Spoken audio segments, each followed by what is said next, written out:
खाली जे पैसे गोळा करतात ते मंत्र्यांच्या नावाने पैसे गोळा करतात, वर द्यावं लागतात. अशा पद्धतीचं त्या ठिकाणी सांगण्यात येते. हा जो तांदळाचा घोटाळा जो आहे तो गडचिरोलीतच आहे आणि तिथून मग तो गोंदियात येतो, तिथूनच तो भंडाऱ्यात येतो, तो तिथून चंद्रपूरमध्ये जातो. आणि जे अधिकारी तिथं निरगट्ट झालेत, अक्षरशः त्यांना मस्ती आलेली आहे, त्यांची मस्ती देखील उतरवतो आणि यांचा सगळ्यांचा बंदोबस्त करतो. दादाकडून आमच्या इतिहास अपेक्षा होत्या.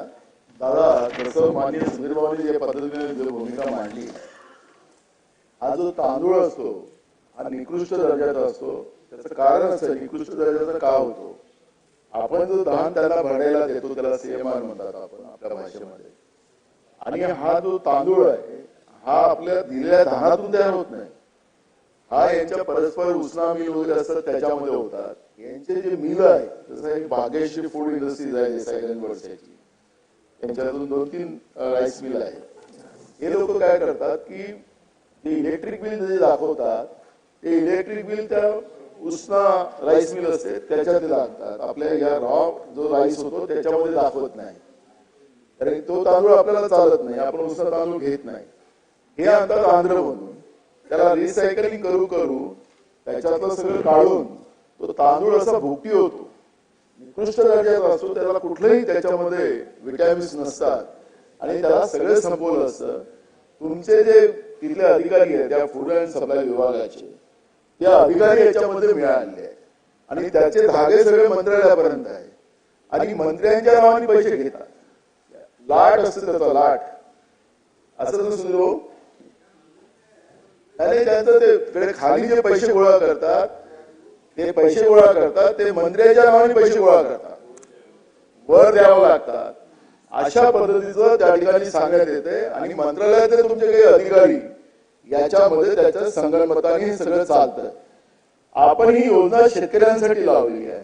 टीडीएस योजना जी आपली आहे ती आपल्या राज्यातलं धान्य आपण आपल्याच राज्यातल्या लोकांना देऊन पेट्रोलच्या दुकानातून आपल्या राज्याच्या तिजोरीला कुठेही ठेस त्या ठिकाणी हानी पोहोचणार नाही याची काळजी आपण घ्यायसाठी ही पीडीएस योजना आपण राज्यात सुरू केली.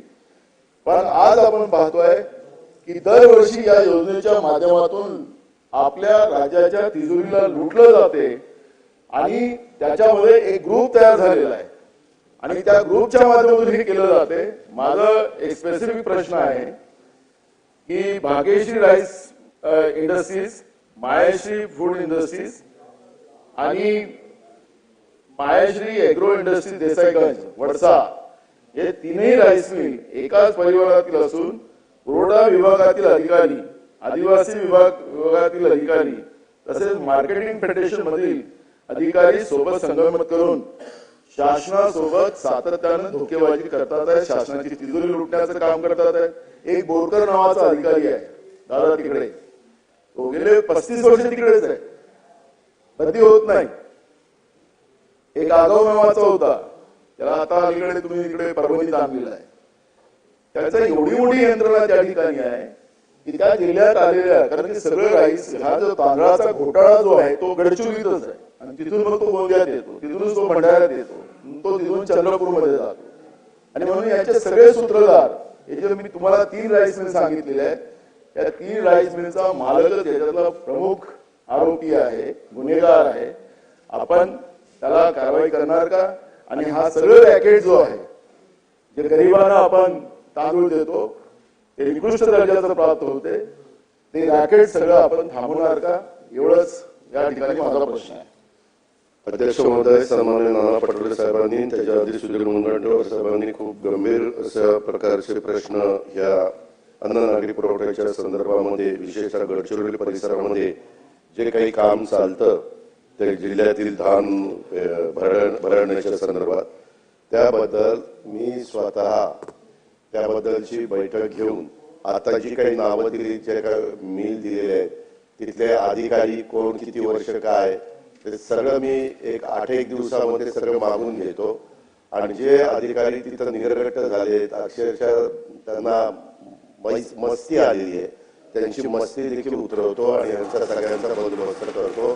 तुम्हाला काही दिवसातच बघायला मिळेल. मी 8 दिवसात केल्यानंतर बोलतो ना त्या त्या मीटिंग घेत असताना त्यांच्या काही सन्माननीय सदस्य नानासाहेबांनाही बोलवतो, सन्माननीय सदस्य मुनगंटीवार साहेबांनाही बोलवतो, माझ्या विभागाचे पण सचिव आणि बाकीच्या सगळ्यांना घेऊन बसतो आणि याच्याबद्दल जेवढी त्याच्यामध्ये पारदर्शकता आणता येईल त्याच्यामध्ये कुणाला अध्यक्ष महोदय मी सोडणार नाही. ते कुठल्या पक्षाचा असू, गटाचा असू, तटाचा असू, मला काही त्याची घेणं देणं नाही.